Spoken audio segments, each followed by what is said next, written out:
Hello, you are listening to the Natural Healing Show for UK Health Radio, your global feel-good health radio. I'm your host, Catherine Carrigan, medical intuitive healer and Amazon #1 best-selling author. You can find out more about me and my work at catherinecarrigan.com and unlimitedenergynow.com. While you're there, definitely sign up for my newsletter so you can learn even more about how you can heal yourself naturally. Now, our guest today is David Riddle. David Riddle is an Akashic energy worker. He lives in Oak Park, Illinois, right outside Chicago. And you can find out more about David Riddle and his wonderful work at chibalancingcenter.com. Welcome, David Riddle. Thank you, Catherine. It's wonderful. It's wonderful to be here. Thank you so much for having me. So, David Riddle, you are an Akashic energy worker. What exactly are the Akashic records? Well, the Akashic records is the records of our soul's existence, and it can embody even much more. It can actually embody places of physical, like localities too. So the records are basically records of our soul's existence to try to help us propel ourselves through the karmic work that we do as living. So like a lot of us come in with different parents and that help teach us the lessons. We run into people that bring us the records or bring us information or bring us our karma. So there's a lot involved in what the records are, but basically it's a way of our existence here on Earth to be recorded and to be worked on. Right. Now, I really appreciate and love talking to other natural healing experts such as yourself, because we all do what we do in our own way. My 10th book is called Reading the Soul. And in my book, Reading the Soul, I talk about, as a medical intuitive healer, when I am reading the soul, what I look at, right? And we'll get into that. But it's basically the same as what you're talking about, the Akashic records. So for our audience, and you can tell me if you agree with this definition, your Akashic records are the unwritten records of what your soul is doing here in this lifetime, what your soul has been through, the karma that you're here to resolve, right? Yes. Right? And everything gets locked up in our bodies. So that's what I have been working with, is actually helping people release some of the things that are in their bodies so that they can have a more free existence without all that karma in their way. Yeah. So by having by being able to release some of the old patterns within ourselves, we're able to find out a better way of living. A lot of people that use the Akashic records do it in a manner of doing readings. That is almost like, that's pretty much like 99% of the people that are going to be doing work with the records, is where they open up the records and they help the person through voice, or through, actually there's energy that comes through in a reading too, to help them release the karmic issues that are in front of them.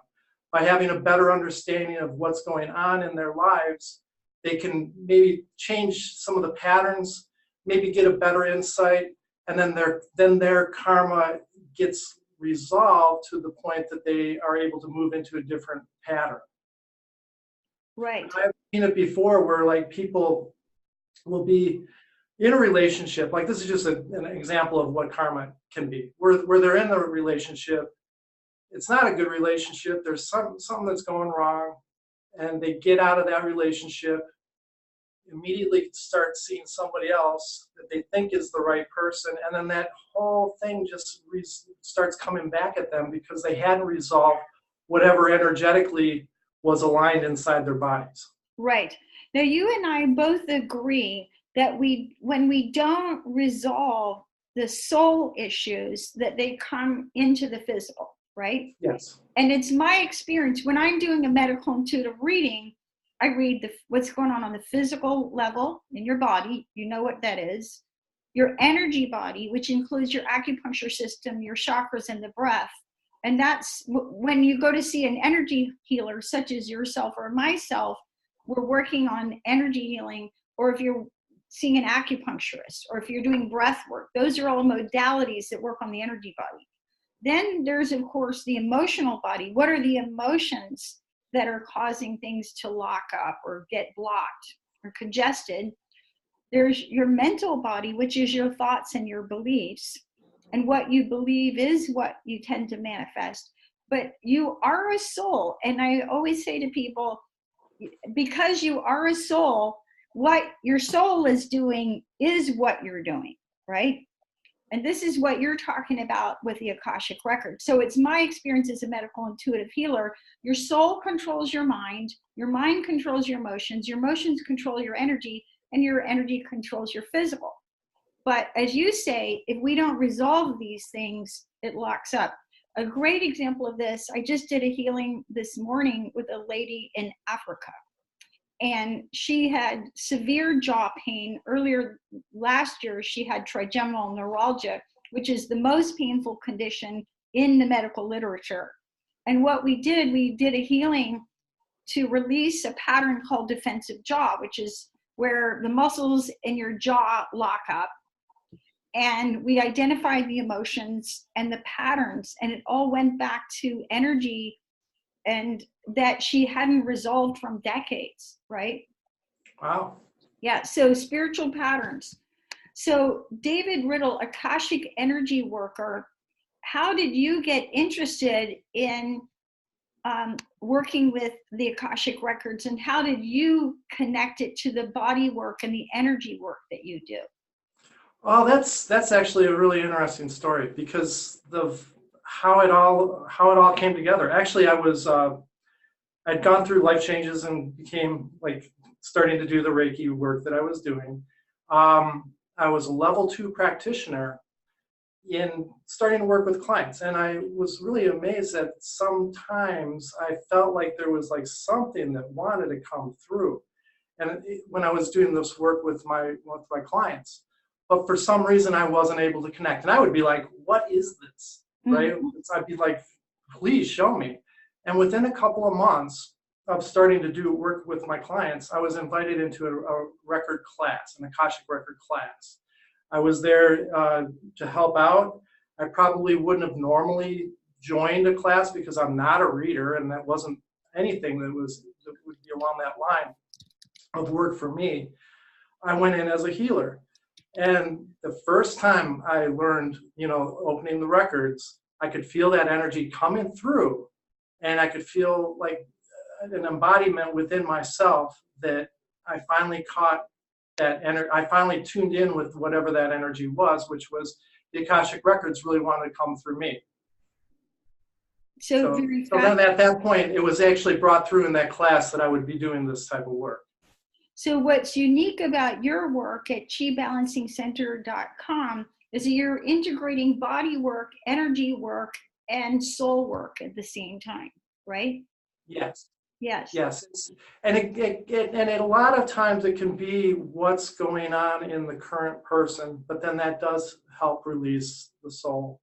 Yes. Like I actually have a lot of regular clients that come in, kind of like, like getting a massage, it's good to get some type of work. Well, my clients seem to find that this work is the type of work that I'm not just lifting them and holding them, but it helps propel them in their lives in certain ways that other types of work just isn't able to do.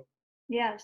No, I really want to commend you, David Riddle, because it's my experience. This is my 27th year in natural healing.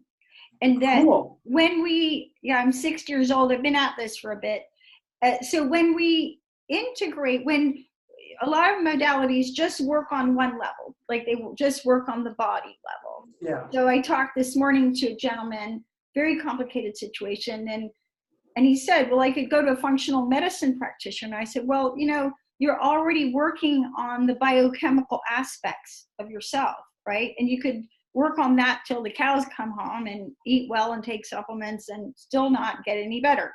So when you work on all 5 levels at the same time, like we're talking about, the physical, energetic, emotional, mental, and spiritual, then you can really supercharge your healing. Because when you have illness and disease, it's my experience that it's work happening on all 5 levels at the same time, right? Yes, yes. Actually, it's like for some reason, I seem to be able to tune in very well with the emotional body. So when I open the records, that seems to be somewhat where most of my work goes. Although, there's the mental, because so many of us are caught up in our heads. And so sometimes it actually, when I'm opening the records and I'm feeling the energy moving through, if somebody's got a lot of stuff going up here, that's as far as I get to go for the original opening before I do the hands-on part. Yes. Okay, well, I would really love to hear about what you read when you read the Akashic records, and sort of almost for sort of information for our audience, I'm going to talk about what I read when I'm reading the soul, and then I'd love to hear from you. So I'm going to. Oh yeah, absolutely, because I'm coming to this as a kind of as an anomaly. Doing the energy work, I have never done a reading. Not other than a class. And I've done many classes, but that was just kind of the setup of how those classes were. Yes. And what you experience is what many of us experience when we go into natural healing. We'll start with one modality. It almost doesn't matter. It's like you open the door and you pray and ask for help, and all this other information comes through and you integrate it in your own way. So when I'm reading the souls, this is some of the things I look at. First, I look at, where are you on your soul path? And there's basically 3 stages. Unconscious. And so when you're unconscious, maybe, you're going through life, you may be a wonderful person, but you're not aware of yourself as a soul. Second phase is awakening, where you wake up and you go, wait a minute, I'm actually a soul. And you start getting curious. What is my soul path? What is my soul up to? And then the third phase is conscious, which is you are aware that you are a soul. You understand what your soul purpose is, what you're here to do in this lifetime, and you're following that. So when I think about karma, this is me. Just like you have a grocery list, you need to go to the grocery, butter, sugar, salt, whatever, organic vegetables, whatever it is that you need from the grocery. I think of your karma or your house cleaning. I need to wash the windows, vacuum, do the laundry. I think of your karma almost like a to-do list. So it's energy that you've carried forward, and you're nodding your head. You agree, right? Oh yeah. From this or other lifetimes that, you may be here to resolve. And I use the analogy of house cleaning all the time, because I clean my house and it's like, you're never quite done. Like I vacuumed last week and now I got to do it again. Or I vacuumed, but I still need to clean the gutters. So here are some examples of karma you may be here to clear. And this information, if you want to know more about it, comes from my 10th book called Reading the Soul. So examples of karma, and there's a lot to this. Addiction. That's a big one for a lot of people. You may be abusing drugs, legal or illegal, or maybe it's not your drug of choice isn't a drug, but over exercising or overworking, or some form of distracting yourself. Emotional starvation. I'm going to hit the highlights because there's a lot to it. Codependency, deep-seated negative experiences, genetic code dysfunction, heart scars, lost soul fragments. So this is where you've lost aspects of who you are. So for myself, for example, there was 18 years passed between my first and second books, and I literally lost my writer self, which is quite painful when you lose major parts of yourself. Negative cords and hooks, negative interference, negative self-image, parallel universe integration, where you're literally running multiple lifetimes at once. And that that's pretty exhausting. So a lot of people with chronic fatigue have that issue. Past life vows to avoid giving or receiving love.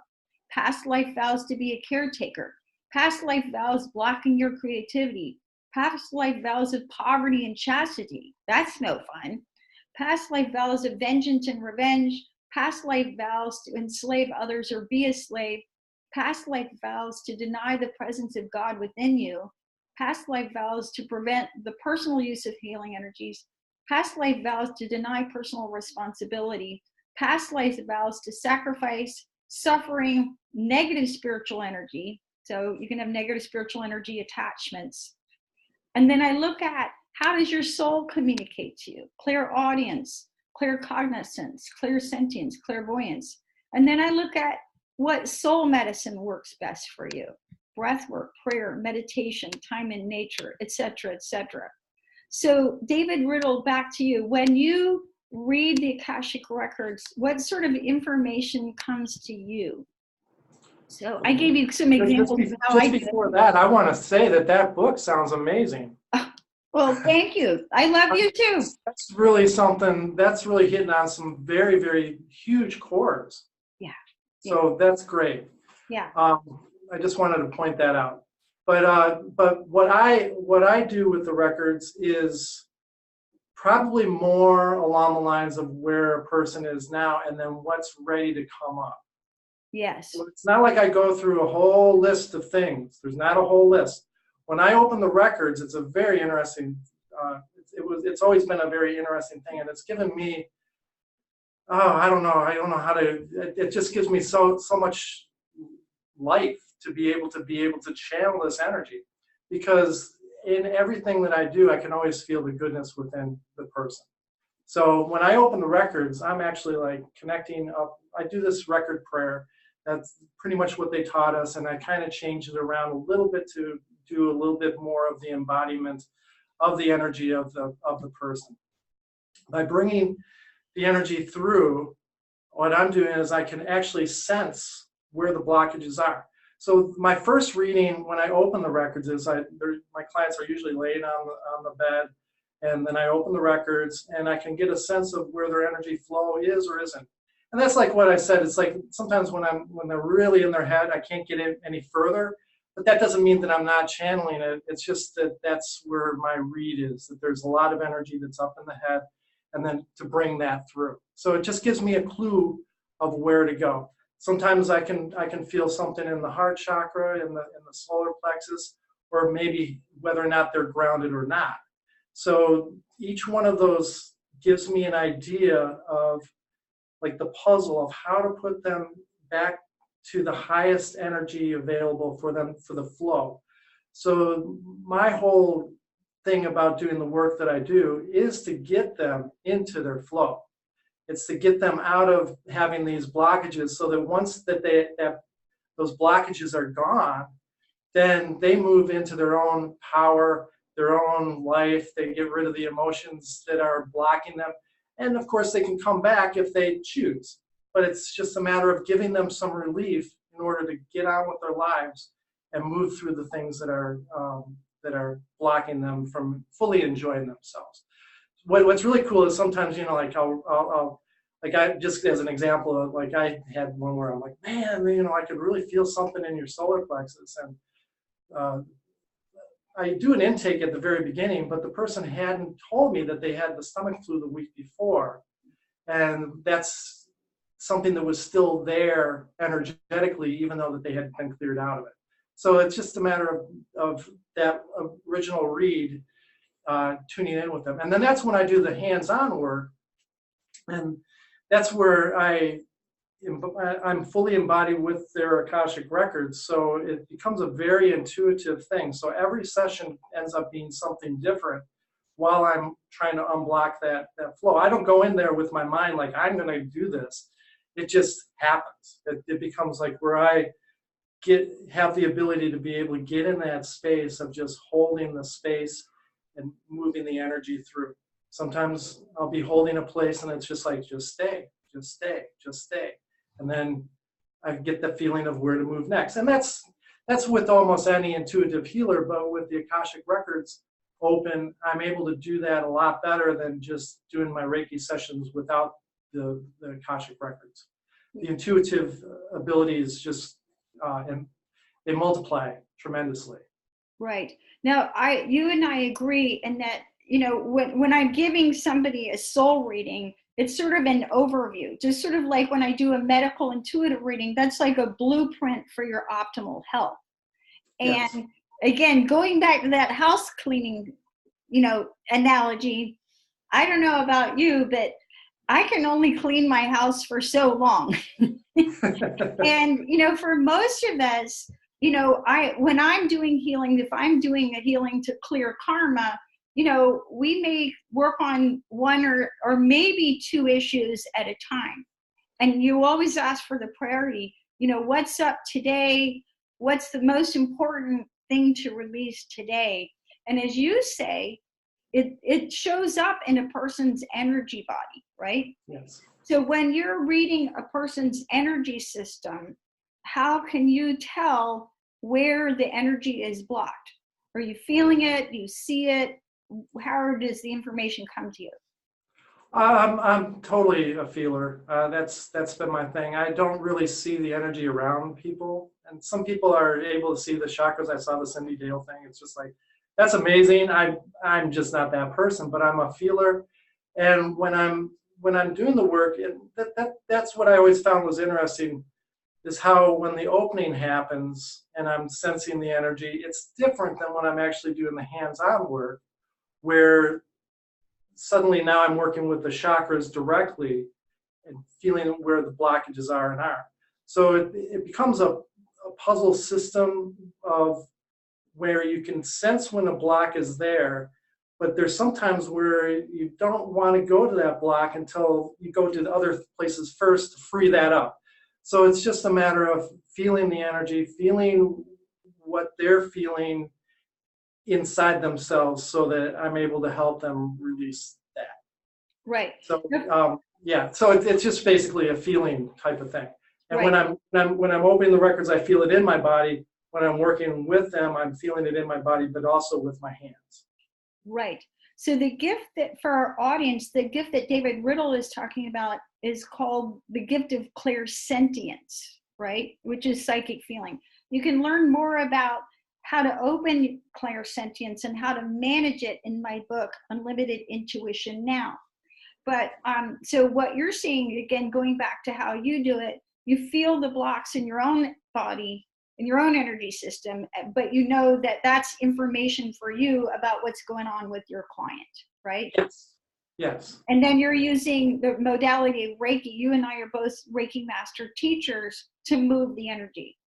And what's really, in my opinion, about Reiki is that it is so simple, but it's also so profound. Now, for our audience, we're talking about the Akashic Records. Would you be willing to share with us the prayer that you use to open the Akashic Records?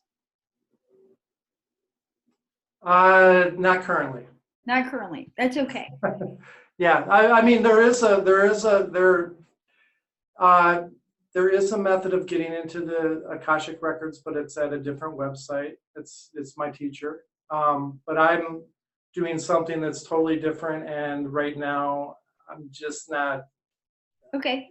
So what are some of the guidelines that you follow to help you open a person's Akashic Records?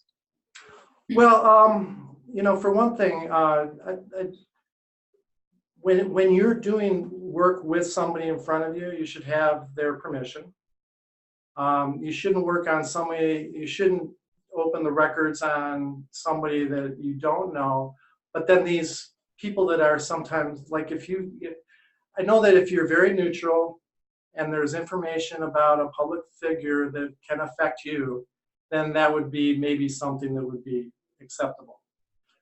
But the thing is that generally we work with people in the Akashic Records with their permission. And we don't work on anybody that's under the age of 18 because they should be legal. And it's just part of the system that I learned under. Yeah, exactly. So there's ethics behind it, right? Yes, and also whenever you're in the records, you shouldn't judge. You have to be neutral. So Yeah. When some of the people that I work with have told me certain things, provided, of course, that it's not anything really bad, you have to stay neutral and not judge them, because otherwise that's not going to help them at all. Right. And you bring up a really important subject, which is the concept of neutral. Now, neutral is not a super sexy subject, but I'm always explaining to people who want to open their intuition, if you're fine, which is frustrated, insecure, neurotic, or emotional, you're not neutral. And if you're not neutral, you're not able to read, right? So if I'm doing a medical intuitive reading or a soul reading, or if you're reading the Akashic records, you have to get into that space of neutral, which is where you're reading what's actually there in front of you. And as David Riddle said, with absolutely no judgment, right? And really holding with utmost compassion and tenderness and honoring of where a person is at. Because, we're all humans. We're all having a human experience. I've had people come in and they said, "Oh, Catherine, I've made so many mistakes." And I just joke with them. I'm like, "Well, how old are you?" And they'll tell me their age. And I'll say, "Well, trust me, the list is only going to get longer." And we just have a big laugh, right? So, you want to really hold yourself with utmost tenderness and respect, and realize that everything that happens is for your highest good, whether you're immediately able to recognize it or not. And so sometimes, years may have to pass before you really are able to see things from the soul perspective and see why you went through whatever you went through and the ways that your soul benefited from the experiences that you chose. So David Riddle, back to you. Can you give us some examples of the kind of information that comes through when you are reading the Akashic records? So what do you find when you're reading the Akashic records? Well, like I mentioned, it's mostly in the healing work. So I don't really, it is a reading in a way. So I'm reading the body's energy.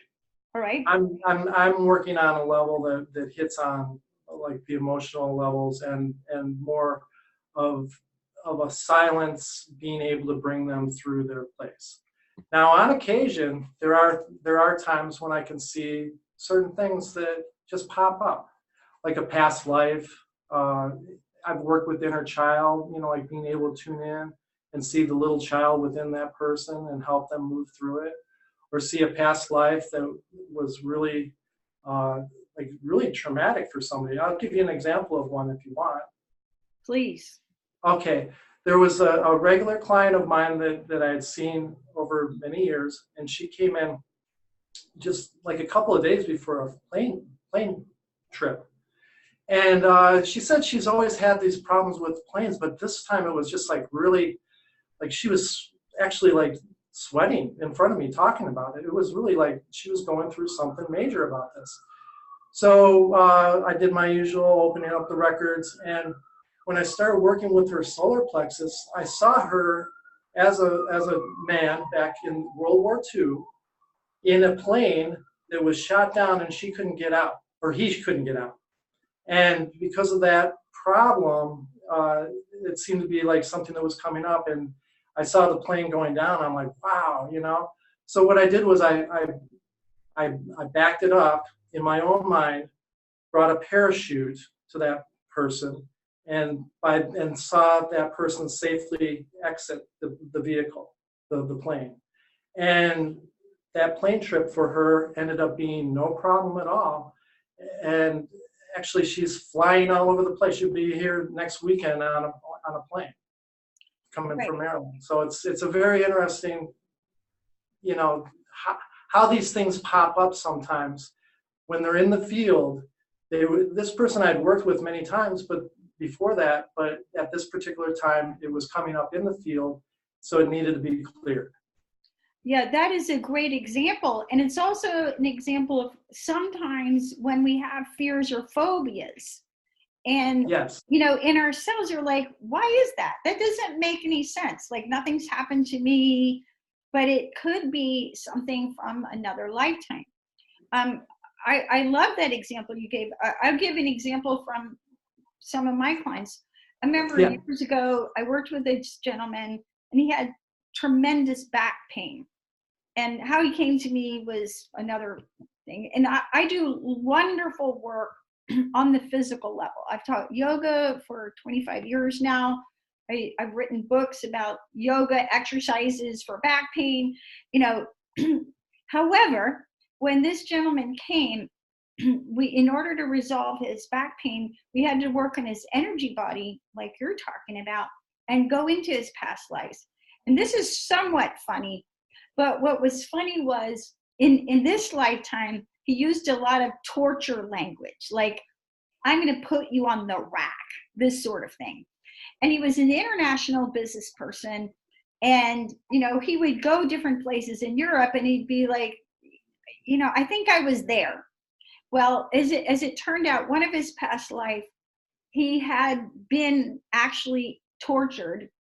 And so hence, I'm going to put you on the rack was part of his, you could even hear it in his vocabulary and his everyday talk. And so we worked on clearing that past life. And then in another past life, and this is all things that I literally see in my inner vision as I'm doing the healing work. He had been gored by a wild animal, and which it was in the upper back, and he'd had a lot of upper back pain. It was like, that's quite interesting. Yeah. So, so the point for our audience, going back to our audience, is that trained energy healers can often see, or in Riddle's sense, case, feel, and using the gift of clairsentience, what has happened to you, what your soul has experienced that has caused you to bring forward the experience of pain and suffering or fear and phobia into this lifetime, right? Yes. So, and again, so you're sensing this information in terms of feeling in our. But this particular one, I mean, that was like pictures were just, because that was just so far up in her system. Yes. That I just saw the whole thing as a film, and that wasn't my usual modality, but Right. It had to be healed that way. Yes, exactly. Yeah. And I agree with you that each of us, because how your soul communicates to you is going to be unique to you. So David is high in clairsentient, which is psychic feeling. I'm high in claircognizance, which is psychic knowing. But each of my clients, you may be clairvoyant, you may be clairaudient, and you're going to receive information in ways that is unique to you. Now, David Riddle, do you think that anyone can read the Akashic records? Absolutely. There's no doubt about that. And if you are actually looking for a prayer, because of I'm sorry that today I don't have that because there's certain things that I want to clarify in order to do this type of work that I do. But if they went to the lady that I learned the Akashic records from, lindahowe.com, all you have to do is sign up over there on her website, and you can get a download of the pathway prayer that teaches the Akashic records. It's different than the one that I learned from, but it's one that actually works really good for doing readings. Yes, and I think the point is that in order to read someone's soul, it is a prayerful practice, right? You have to, the whole idea of the Akashic records is that you go to the Lords of the Akashic records in order to get the permission, in order to access the information. And they're only going to give you what's available for you. Right. So part of that is doing it as a prayer. And it's important to open yourself up to that higher energy in order to access that. Right. And you bring up something really important. I live my whole life prayerfully. So I literally, as soon as I open my eyes, I start praying, I start meditating, I'm doing breathing exercises, and it goes on that for some, indeterminate period of time until I feel that I'm literally in tune. And I'm always pointing out to my clients that the word intuitive means in tune. So you have to be in tune with yourself, in tune with your higher source, in tune with God, and allowing this information to come through us for the highest good. So, David Riddle, what do you feel the benefits are for a person to have their Akashic records read? Yeah, and that's going back to the reading part. We're not talking about the energy because that we've talked about that, but having your records read can really resolve some of the issues that are going on in your life. So if you're able to get a good record reader that can open up these ideas of why you're being held back or how to move forward in your life, that can be very exciting. It can get you through the hump of, like, why do I keep on hitting this wall? Why can't I get past this place? So doing the type of readings that you do, the soul level, that would be very good. And doing the Akashic record readings are very good too for helping that. The other part about that is that you're also, if you get your records read, there is a healing generally that takes place just by having the records read, because it resolves certain things within yourself, and with that level of karma that can be resolved, that in itself, without, it just helps move the energy a lot better.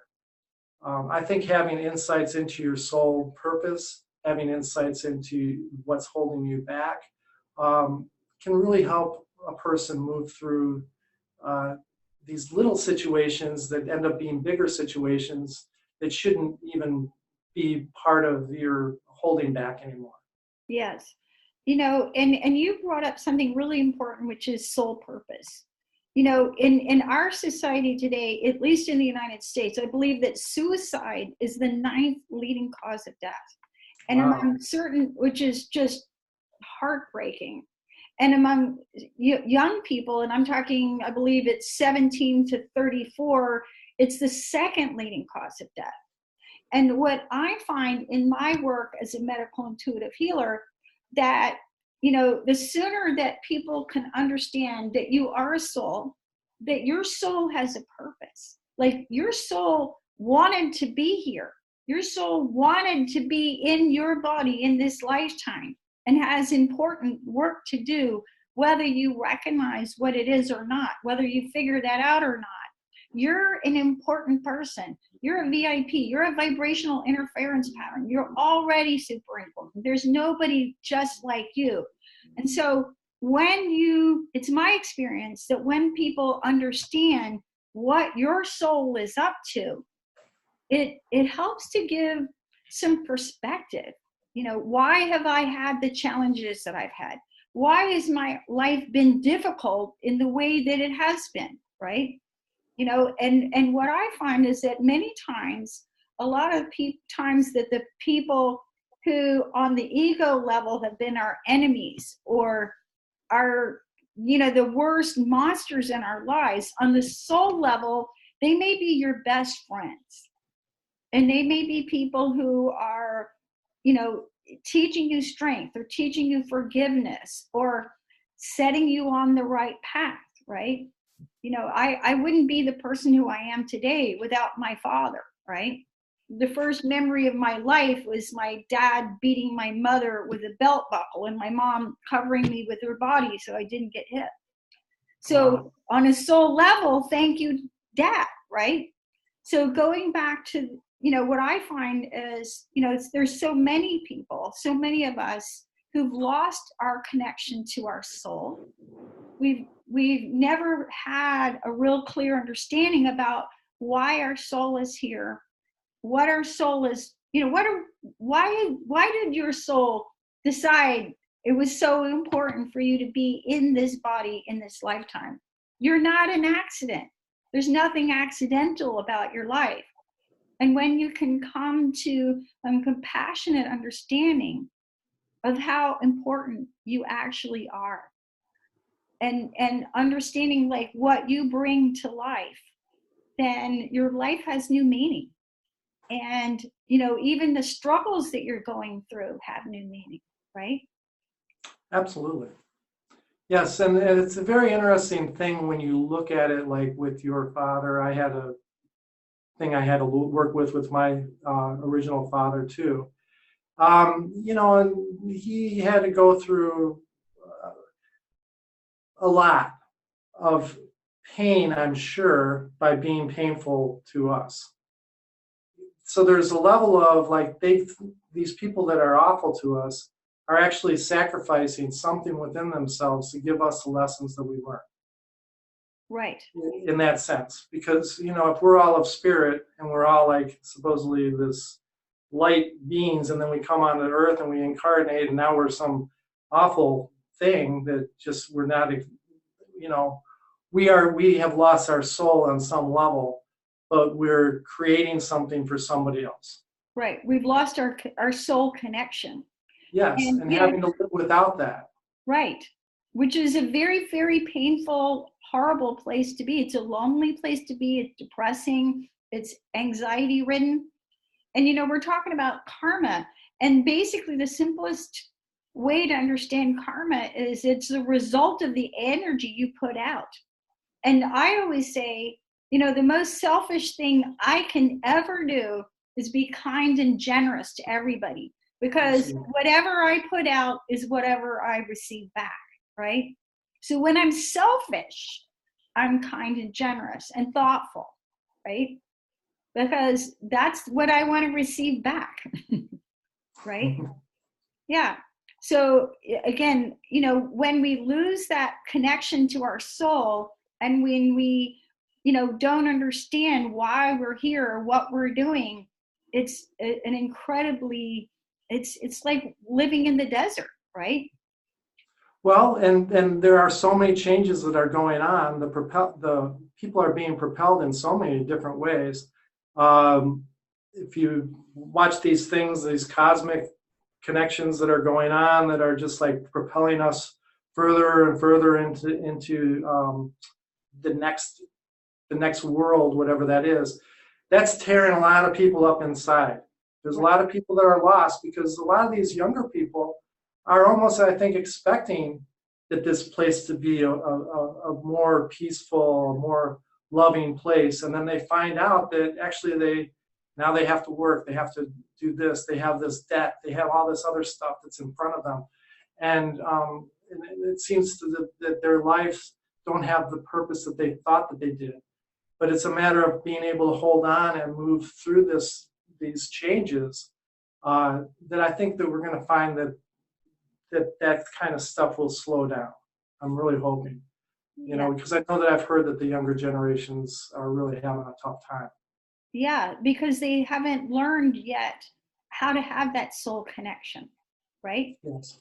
Which is so, it's you know, when I think about soul medicine, which I talk about in my book, Reading the Soul, it's just like you feed your body, you eat breakfast, lunch, and dinner, you know, or you exercise, your soul needs to be nurtured as well.